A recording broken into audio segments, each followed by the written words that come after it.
तो चैनल को सब्सक्राइब करना ना भूले दोस्त। चलिए नेक्स्ट चलते हैं दोस्त। हम समय बर्बाद करना नहीं आपको चाह रहे हैं, इसलिए क्योंकि हम चाहते हैं अधिक से अधिक आपका क्वेश्चन कम समय में करवाएं।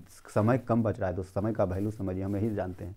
आपको बहुत सारा हम मैराथन देने वाले हैं, तो अगर इस तरह से हम देंगे कम से कम 1-1.5 घंटा का मैराथन नहीं देंगे तो बच्चे सब जगह। मस्तिष्क का सबसे बड़ा भाग प्रमस्तिष्क होता है, सेरिब्रम होता है। मस्तिष्क का सबसे बड़ा भाग प्रमस्तिष्क, इसको सेरिब्रम बोलते हैं। प्रमस्तिष्क, सेरिब्रम, प्रमस्तिष्क, सेरिब्रम बोलते हैं दोस्त। मस्तिष्क का सबसे बड़ा भाग प्रमस्तिष्क, सेरिब्रम। ये ऑप्शन से बिल्कुल सही जवाब दोस्त। नेक्स्ट चलते हैं। मेरुरज्जु निकलता है कहाँ से? मेरुरज्जु निकलता है मेडुला से दोस्त, मेडुला से निकलता है, मेडुला से। मेरुरज्जु निकलता है मेडुला से दोस्त, मेरुरज्जु निकलता है मेडुला से दोस्त, देख लीजिए। डी ऑप्शन सही है। नेक्स्ट चलते हैं दोस्त। सुपर फास्ट वंदे भारत करके मस्तिष्क का कौन सा भाग शरीर की स्थिति तथा संतुलन का अनुरक्षण करता है?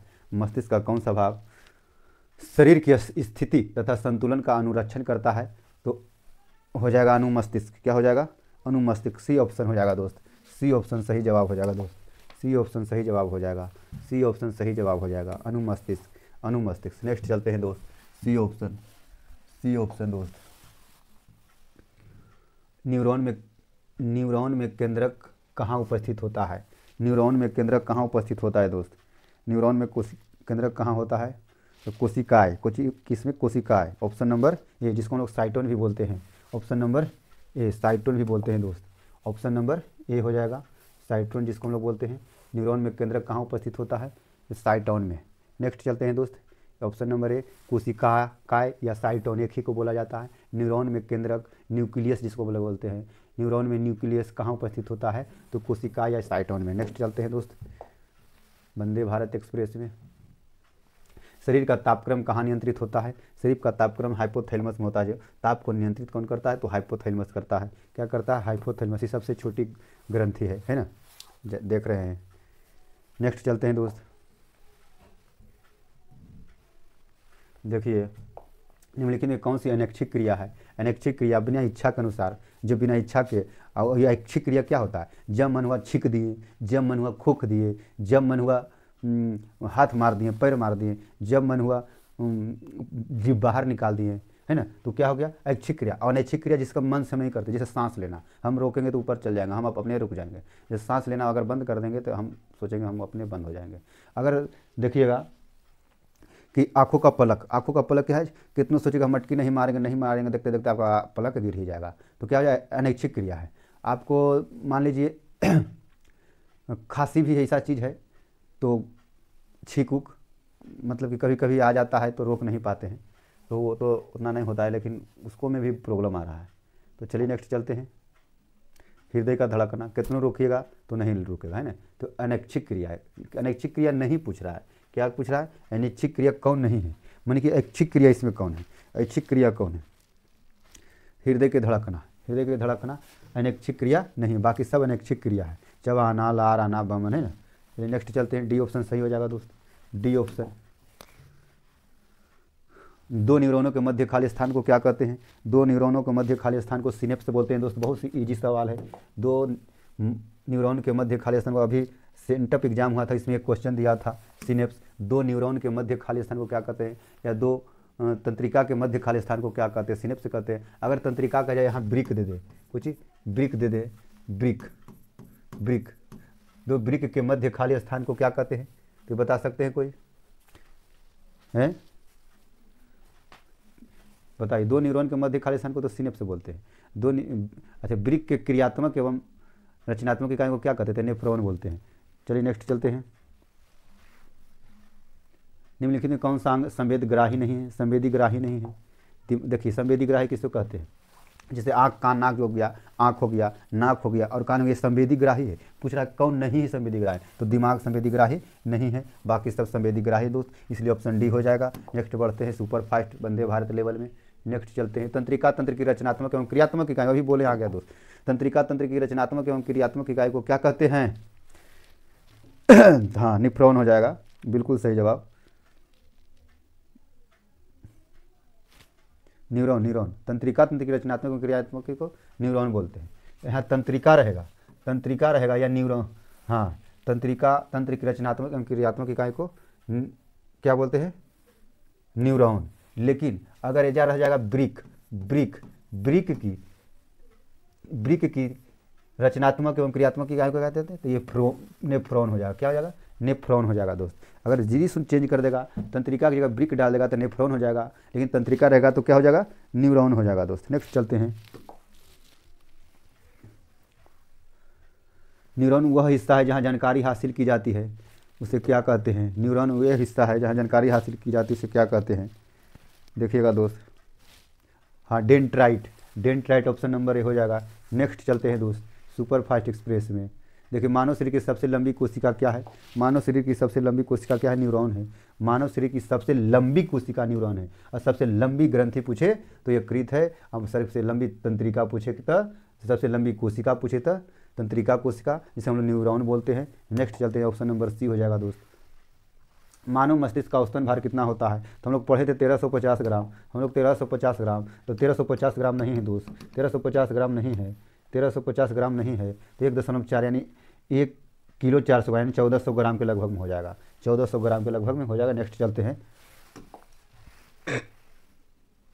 रक्त में ग्लूकोज की मात्रा नियंत्रित करता है। रक्त में ग्लूकोज की मात्रा कौन नियंत्रित करता है दोस्त? रक्त में ग्लूकोज की मात्रा कौन नियंत्रित करता है? रक्त में ग्लूकोज की मात्रा को कौन नियंत्रित करता है? हाँ, इंसुलिन। रक्त में ग्लूकोज की मात्रा नियंत्रित रहती है किसके कारण? इंसुलिन के कारण होता है। क्या होता है? इंसुलिन के कारण। इंसुलिन के कारण। ऑप्शन नंबर बी सही जवाब हो जाएगा दोस्त, इंसुलिन के कारण। नेक्स्ट चलते हैं, वंदे भारत लेवल में रुधिर चाप इनमें से कौन सा नियंत्रित करता है? रुधिर चाप कौन नियंत्रित करता है दोस्त? रुधिर चाप कौन नियंत्रित करता है? हाँ, रुधिर चाप कौन नियंत्रित? एड्रीनल। क्या हो जाएगा? सी ऑप्शन सही जवाब हो जाएगा, एड्रीनल। एड्रीनल हो जाएगा दोस्त, एड्रीनल। बढ़ते रहो बंधु। नेक्स्ट चलते हैं, ग्वाइटर अथवा घेघा रोग किसके कमी से होता है? तो आयोडीन की कमी से। बहुत ईजी जवाब सवाल है दोस्त, और ईजी जवाब भी इसका है। आयोडीन की कमी से ग्वाइटर रोग यानी घेघा रोग भी होता है। नेक्स्ट चलते हैं दोस्त, अब टू ग्रंथि का थायरोक्सिन हार्मोन बनाने के लिए क्या आवश्यक है? अब टू ग्रंथि को थायरोक्सिन हार्मोन बनाने के लिए क्या आवश्यक है? अब टू ग्रंथि को थायरोक्सिन हार्मोन बनाने के लिए क्या आवश्यक है? हाँ, क्लोरीन हो जाएगा दोस्त। क्लोरीन ऑप्शन नंबर बी हो जाएगा। ऑप्शन नंबर बी हो जाएगा। ऑप्शन नंबर बी हो जाएगा। हाँ, लगता है सभी हो जाएगा क्या दोस्त? सही हो जाएगा। फास्फोरस, क्लोरीन और सोडियम। अब टू ग्रंथि को थायरोक्सिन हार्मोन बनाने के लिए थोड़ा सा ये क्वेश्चन था। ग्वाइटर अथवा घेघा रोग होता है आयोडीन की कमी, तो भी हो जाएगा। हाँ, तो सभी उसमें हो जाएगा दोस्त, सभी हो जाएगा। सोडियम, क्लोरीन और फास्फोरस। सोडियम, क्लोरीन और फास्फोरस हो जाएगा दोस्त। अब टू ग्रंथि को थायरोक्सिन हार्मोन बनाने के लिए क्या आवश्यक है? इनमें से सभी, फास्फोरस, क्लोरीन और सोडियम। नेक्स्ट चलते हैं दोस्त, देरी ना करते हुए, आपको समय बचाते हुए, हम सोचते हैं कम समय में अधिक से अधिक क्वेश्चन प्रोवाइड करें आपको। टेस्टोस्टेरोन स्रावित कहाँ से होता है? टेस्टोस्टेरोन स्रावित किससे होता है? टेस्टोस्टेरोन किससे स्रावित होता है? वृषण से। क्या होता है? वृषण से। ऑप्शन नंबर ए जिसने भी दिया बिल्कुल सही जवाब है। टेस्टोस्टेरोन कहाँ से स्रावित होता है? तो वृषण से। नेक्स्ट चलते हैं दोस्त, नेक्स्ट चलते हैं, किशोरावस्था में होने वाले शारीरिक परिवर्तन का कारण क्या है? किशोरावस्था में होने वाले शारीरिक परिवर्तन का कारण क्या है? अब देखते हैं, जब किशोरावस्था में होते हैं तो क्या था? आपका शरीर में दाढ़ी में बाल आने लगता है ना, कांख में बाल आने लगता है, बहुत सारे परिवर्तन होने लगता है शरीर में, है ना। ये भी दोनों हो जाएगा, टेस्टोस्टेरोन और एस्ट्रोजन। टेस्टोस्टेरोन और एस्ट्रोजन एक मादा में एक स्त्री पुरुष में होता है, एक स्त्री और एक पुरुष में होता है ना।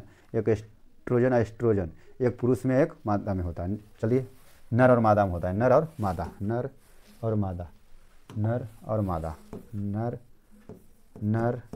और मादा में ये दोनों क्या हार्मोन है? एक नर में पाया जाता है, एक हार्मोन।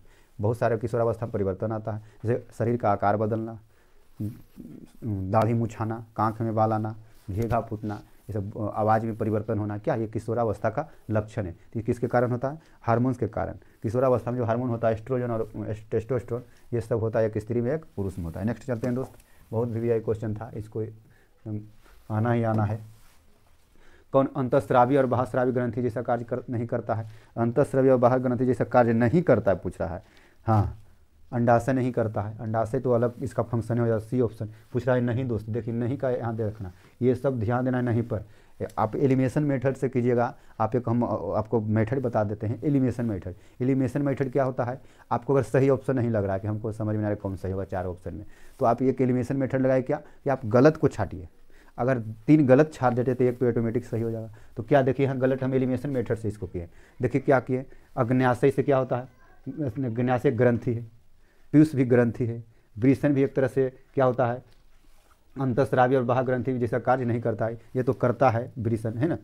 और अंडाशय जो क्या है, अंडाशय हमारे जो महिला में पाया जाता है जिसमें बच्चा रहता है उसको, तो उसका वो फंक्शन नहीं होता, इसलिए उसको एलिमिनेशन मेथड से 3 छाटे थे, ऑटोमेटिक जवाब निकल गया।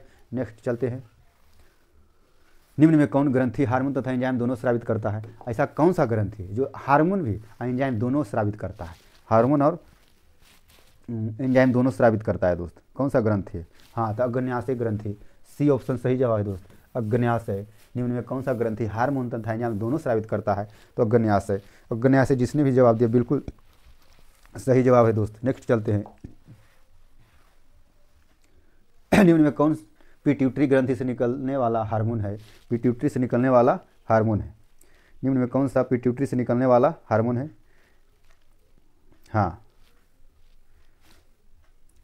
निम्न में कौन सा पिट्यूटरी से निकलने वाला हार्मोन है दोस्त, देख लीजिए। निम्न में कौन सा पिट्यूटरी ग्रंथि से, यानी पीयूष ग्रंथि भी इसको बोलते हैं, इसको हम पीयूष ग्रंथि भी बोलते हैं, जो शरीर की सबसे छोटी ग्रंथि है वो पीयूष ग्रंथि है। दिमाग के बीच वाला हिस्सा में जहाँ लोग टीका लगाते हैं वहीं पिट्यूटरी ग्रंथि मटर के दाने के समान होता है। तो क्या निकलने वाला हार्मोन है, क्या वृद्धि हार्मोन, क्या होता है वृद्धि हार्मोन। ऑप्शन नंबर ए हो जाएगा बिल्कुल सही जवाब दोस्त, जिसने भी ये दिया है उसका आंसर सही है। नेक्स्ट चलते हैं दोस्त, नेक्स्ट चलते हैं दोस्त, नंबर पर मत ध्यान दीजिए दोस्त। नंबर देखिएगा तो आप क्वेश्चन मत, हम नंबर जान के गड़बड़ाए हैं और नंबर देख के हड़के कितना क्वेश्चन हुआ नहीं हुआ। हम शुरू में देखें स्टार्टिंग में आपको हम करीब 80 क्वेश्चन बिना नंबर के हम करवाए हैं, पता है क्यों कि नंबर देखे तो आप आधा वीडियो देखेगा बहुत सारा क्वेश्चन है कि बंद करो यार, बहुत क्वेश्चन, बहुत ऐसा मैराथन हम देखें। अरे मैराथन हम आपके लिए ले रहे हैं, मैं अपने लिए नहीं ले रहा हूँ, क्योंकि आपको अधिक से अधिक क्वेश्चन पढ़ना है। जो VVI क्वेश्चन उसी को हम दिए हैं, बहुत सारा लेंगे तो मतलब 2 दिन के भी मैराथन में नहीं खत्म होगा, इसलिए हम VVI क्वेश्चन लिए हैं। किसे रासायनिक दूध कहा जाता है, किसे रासायनिक दूध कहा जाता है, हार्मोन को रासायनिक दूध कहा जाता है दोस्त। नेक्स्ट चलते हैं, निम्नांकित में कौन आपातकालीन हार्मोन है। आपातकालीन हार्मोन दोस्त एड्रीलिन हो जाएगा। आपातकालीन हार्मोन कौन है, एड्रीनलिन। थोड़ा सा टाइपिंग में मिस्टेक है हल्का फल्का, उसके लिए टेंशन मत लीजिए, हम सुधार देंगे। निम्नांकित में से कौन सा आपातकाल का हार्मोन है, एड्रीनल ग्रंथि, एड्रीनल हार्मोन है ना। नेक्स्ट चलते हैं, रक्त में ग्लूकोज की मात्रा निम्नलिखित में कौन सा नियंत्रित करता है, कौन नहीं नियंत्रित। देखिए नहीं पर ध्यान दीजिएगा दोस्त, कौन क्या करता है लड़का कि नहीं पर ध्यान नहीं देता, मार के निकल जाता है सही वाला। रक्त में ग्लूकोज की मात्रा निम्नांकित में कौन सा नियंत्रित नहीं, कौन सा ऐसा रक्त में मात्रा है जो नियंत्रित नहीं करता। इंसुलिन, ग्लूकोमा, गैस्ट्रिन और सोमेटिन है ना, बोलिए। हाँ हाँ, गैस्ट्रिन बिल्कुल सही जवाब। ये तो करता है, ये करता है, ये करता है, ये नहीं करता है ना, इसलिए सी हो जाएगा। पूछ रहा नहीं करता है तो गैस्ट्रिन। नेक्स्ट चलते हैं दोस्त, हार्मोन स्रावित होता है कहाँ से, हार्मोन कहाँ से स्रावित होता है दोस्त। हार्मोन अंतःस्रावी ग्रंथि, क्या हो जाएगा अंतःस्रावी ग्रंथि, अंतःस्रावी ग्रंथि।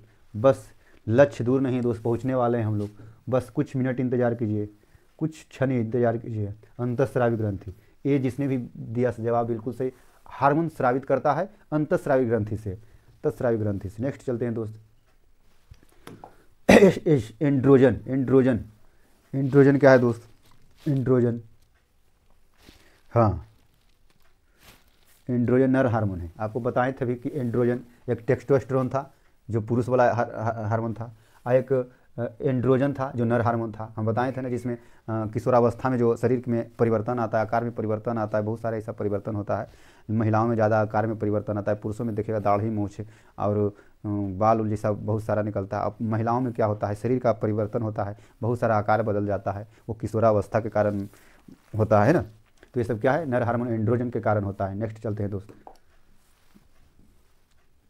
इंसुलिन की कमी से कौन सा रोग होता है दोस्त। बहुत ईजी जवाब, लेकिन बहुत बार पूछा गया है, बहुत VVI क्वेश्चन है।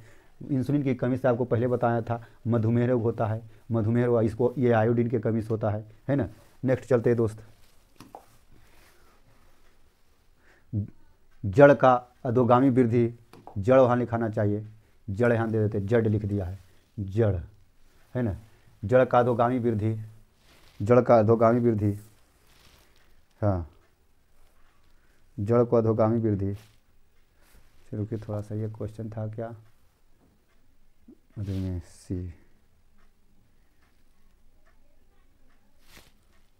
मधुमेह,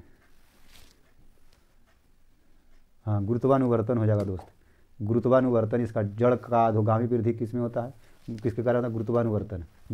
जिसने भी दिया जवाब बिल्कुल सही जवाब दो। नेक्स्ट चलते हैं, गुरुत्वानुवर्तन। किस हार्मोन के प्रभाव से पत्तियां मुरझा जाती है। बहुत लाजवाब क्वेश्चन, बहुत वीवीआई क्वेश्चन, बहुत ही शानदार क्वेश्चन।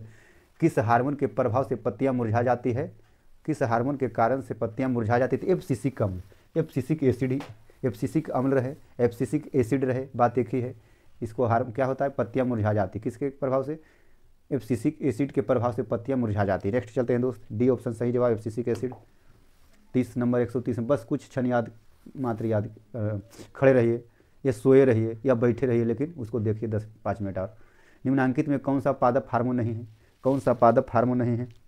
हाँ पादप हार्मोन नहीं होना चाहिए, पादप हार्मोन नहीं होना चाहिए, नहीं पर ध्यान दीजिएगा। कौन सा हार्मोन पादप नहीं है, तो ये नहीं वाला पर ध्यान दीजिए, नहीं वाला क्वेश्चन में आप लोग फंसिएगा, बहुत फंसाएगा। हाँ क्या हो जाएगा, ऑक्सीटोसिन। डी ऑप्शन जिसने भी दिया बिल्कुल सही है। बाकी सब एथिलीन पादप हार्मोन है, साइटोकाइन पादप हार्मोन, ऑक्सिन पादप हार्मोन, लेकिन ऑक्सीटोसिन नहीं है दोस्त। नेक्स्ट चलते हैं दोस्त, डी ऑप्शन सही है था। ऑक्सिन क्या है, ऑक्सिन तो जानबे करते हैं दोस्त, एक हार्मोन है। ऑक्सिन क्या है, एक हार्मोन है। आपसे पूछ देगा जिब्रेलिन क्या है, एक हार्मोन है। आपसे ये भी पूछ देगा जिब्रेलिन क्या है, जिब्रेलिन क्या है, ये पूछा गया है क्वेश्चन, इसलिए बता रहे हैं। जिब्रेलिन क्या है, एक वृद्धि हार्मोन है। क्या है, वृद्धि हार्मोन है। कहीं कहीं हार्मोन खाली दे देगा, हार्मोन है जिब्रेलिन, ये एक हार्मोन। ऑप्शन नंबर ए सही हो जाएगा दोस्त। नेक्स्ट चलते हैं 32 नंबर क्वेश्चन दोस्त, पादप हार्मोन का उदाहरण क्या है। 132 पढ़िएगा इसको, समझे ना, 132 पढ़िएगा। थोड़ा सा उसमें उधर नंबर नहीं दिए थे इसलिए बताया। पादप हार्मोन का उदाहरण क्या है, पादप हार्मोन का उदाहरण क्या है दोस्त, पादप हार्मोन का उदाहरण क्या है। हाँ ऑक्सिन, ऑक्सिन हो जाएगा, सी ऑप्शन सही जवाब दोस्त, ऑक्सिन। पादप हार्मोन का उदाहरण, इसके पहले भी ऑक्सिन था, देख रहे हैं ना कि पादप हार्मोन कौन नहीं था, तो ऑक्सिन उसमें था। तो इसमें पूछ रहा पादप हार्मोन कौन है, ऑक्सिन है। ये सब पेप्सिन नहीं है पादप हार्मोन, एड्रिलिन नहीं पादप हार्मोन, टेस्टोस्टेरोन नहीं, तो महिला में पाया जाता है, पुरुष में पाया जाता है ना, देख लीजिएगा। तो ऑक्सिन इसका सही जवाब, पादप हार्मोन कौन है, ऑक्सिन है। नेक्स्ट चलते हैं, सी ऑप्शन सही है दोस्त। पादप हार्मोन साइटोकाइनिन सहायक है, पादप हार्मोन साइटोकाइनिन किसके लिए सहायक है, पादप हार्मोन साइटोकाइनिन सहायक है, किस लिए सहायक है, तो हाँ प्ररोह के अग्रभाग की लंबाई में वृद्धि के लिए। ये ऑप्शन बिल्कुल सही जवाब दोस्त, प्ररोह के अग्रभाग की लंबाई में वृद्धि के लिए। जिसने भी ये ऑप्शन जवाब दिया बिल्कुल सही जवाब है दोस्त। नेक्स्ट चलते हैं, फलों के पकने के निम्नलिखित में किससे नियंत्रित किया जाता है। फलों को पकने के लिए किससे नियंत्रित किया जाता है, हाँ तो इथिलीन। फलों को पकने में, इसमें भी देखिए दोस्त, इसमें भी बात है, क्या बात है, इथिलीन। इथिलीन तो फलों को पकने में, लेकिन एक प्राकृतिक तरीके से पकता है और एक कृत्रिम तरीके से पकता है। तो इथिलीन जो हो गया प्राकृतिक तरीके से पक गया। और एसीटिलीन जो होता है, एसीटिलीन से हम क्या करते हैं, एसीटिलीन से हम लोग अपने खुद पकाते हैं, कच्चे तोड़ करके लाएँ और उसमें कारपेट लगा दें, कारपेट में एसीटिलीन गैस पाया जाता है, इसलिए कारपेट एसीटिलीन गैस के माध्यम से वो कृत्रिम ढंग से पक जाता है। और इथिलीन तरीके से पकाने में प्राकृतिक रूप से ये फलों को पकाता है, जो पेड़ पौधे में ही पक जाता है ना, इसे इथिलीन बोला जाता है। जिब्रेलिन आपको बताए थे एक वृद्धि हार्मोन है, ये भी ऑक्सिन एक हार्मोन है, साइटोकाइन भी एक हार्मोन है। नेक्स्ट चलते हैं दोस्त, मानव में बुद्धि एवं चतुराई का केंद्र किसमें होता है, मानव में बुद्धि एवं चतुराई का केंद्र किसमें होता है, हाँ सेरिब्रम, सेरिब्रम। ये तो था क्या, इथिलीन, ये हो जाएगा सेरिब्रम, सेरिब्रम। मानव में बुद्धि एवं चतुराई का केंद्र है क्या, सेरिब्रम। ये ऑप्शन जिसने दिया बिल्कुल सही है। सेरिब्रम क्या होता है, मानव में बुद्धि एवं चतुराई का केंद्र होता है, मानव में बुद्धि एवं चतुराई का केंद्र होता है। नेक्स्ट चलते हैं दोस्त, सेरिबेलम के सबसे पीछे वाला भाग कहलाता है, सेरिबेलम के पीछे वाला भाग क्या कहलाता है, ये जो था ऑप्शन नंबर ए, ये था सील, है ना, ऑप्शन नंबर सी। मानव बुद्धि में चतुराई सिरिब्रम, सिरिबेलम के सबसे पिछले भाग कहलाता है मेडुला कहलाता है दोस्त, मेडुला कहलाता है। सिरिबेलम के सबसे पिछले भाग मेडुला कहलाता है। मेडुला, जिसने भी ये दिया बिल्कुल सही जवाब है दोस्त। नेक्स्ट चलते हैं, मेडुला ये सही है। नेक्स्ट चलते हैं, पॉन्स मेडुला और अनुमस्तिष्क। पॉन्स मेडुला और अनुमस्तिष्क क्या है? तो पॉन्स मेडुला और मस्तिष्क किसका हिस्सा है? तो पश्च मस्तिष्क का हिस्सा है, मस्तिष्क के पिछले भाग का हिस्सा है, मस्तिष्क का पिछले भाग का हिस्सा है। तो पॉन्स मेडुला और अनुमस्तिष्क किसका हिस्सा है? पश्च मस्तिष्क का हिस्सा है, पश्च मस्तिष्क का हिस्सा है। देख लीजिए दोस्त, पश्च मस्तिष्क का हिस्सा है। नेक्स्ट चलते हैं दोस्त, बस कुछ दूर और है, हम लोग पहुंच गए हैं टारगेट पर।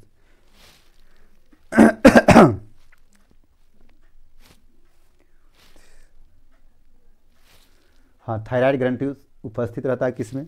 थायराइड ग्रंथि किसमें उपस्थित रहता है? ट्रेकिया के दोनों ओर, ट्रेकिया के दोनों ओर दोस्त थायराइड ग्रंथि उपस्थित होते हैं, ट्रेकिया के दोनों ओर, ट्रेकिया के दोनों ओर। ऑप्शन नंबर बी बिल्कुल सही जवाब। नेक्स्ट चलते हैं दोस्त, मनुष्य के शरीर की सबसे बड़ी ग्रंथि, रिपीटेड क्वेश्चन है, चलिए देख लेते हैं। मनुष्य के शरीर की सबसे बड़ी ग्रंथि क्या है? मनुष्य के शरीर की सबसे बड़ी ग्रंथि क्या है? लीवर है, बताया हुआ क्वेश्चन है। हाँ, लीवर है। चलिए नेक्स्ट चलते हैं, एड्रीनल जानवे करते हैं कौन से है, अभी बताए थे। ये लगता है अंतिम क्वेश्चन है दोस्त इस पीडीएफ का। नेक्स्ट अभी एक पीडीएफ और जिसमें ज़्यादा क्वेश्चन है, 40 क्वेश्चन है। चलिए उसको नेक्स्ट वीडियो में थोड़ा सा कहीं घुसा देंगे, कोई दिक्कत नहीं। नलिका विहीन अंतःस्रावी ग्रंथियों के स्राव को क्या कहा जाता है? नलिका विहीन, हाँ ये नलिका विहीन अंतःस्रावी ग्रंथि को स्राव को क्या कहा जाता है? देख लीजिए, ये आपका होमवर्क में रहेगा दोस्त, बता देते हैं। लास्ट क्वेश्चन था, इसके आगे क्वेश्चन है नहीं।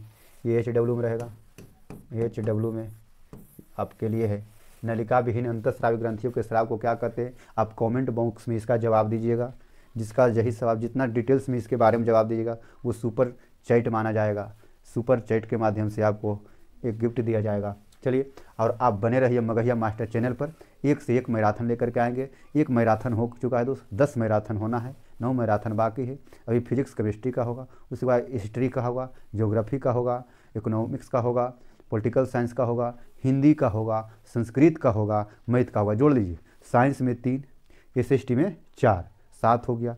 हिंदी, संस्कृत और मैथ। देख लीजिए दोस्त, आपका 10 मैराथन हम करवाएंगे 10 दिन के क्लास में। बस बने रहिए मगहिया मास्टर चैनल पर, और नए हैं तो अभी चैनल को सब्सक्राइब कर लें, लाइक करें और कमेंट करें दोस्त। अगर अच्छा लगा वीडियो तो अगले नेक्स्ट वीडियो लेकर के आपके सामने हम हाजिर हो जाएंगे। इसी तरह Vande Bharat super level fast के लेवल में आपको हम लाएंगे। और समय का बिल्कुल दुरुपयोग ना करें दोस्त। हम सबसे पहले देते बच्चों को कि समय ना बर्बाद करें, परिवार ही, ज़्यादा रिश्तेदार ही घूरिए फिरिए मत, गली मोहल्ला में ज़्यादा समय ना बिताएं। 1 से 1.5 महीना एग्जाम है, अधिक से अधिक पढ़ने का कोशिश करें, अधिक से अधिक उसको रिवीजन करने का कोशिश करें। सुबह उठ करके पढ़िए, समय रात में भी दीजिए, सोना भी ज़रूरी है, 6 से 7 घंटा, कम से कम 8 घंटा सोना भी है। उसको कुछ सब चीज़ को ले करके थोड़ा सा 1-2 घंटा एंटरटेनमेंट भी करना है, सब चीज़ के साथ लेकर के पढ़ना है, ताकि हमें आगे एग्जाम में अधिक से अधिक मार्क्स उठाएं और हम अपने स्कूल, कॉलेज या जिला में, राज्य में अपना नाम रोशन करें और टॉप 10 में आने का कोशिश जरूर करें दोस्त। आज के लिए इतना ही, बहुत बहुत धन्यवाद। मगहिया मास्टर की ओर से आपको तहे तहे दिल से धन्यवाद देता है और बहुत सारी ढेर सारी कुछ शुभकामनाएं देते हैं। तो चलिए बने रहिए मगहिया मास्टर चैनल पर। आज के लिए इतना ही, बहुत बहुत धन्यवाद। Good night.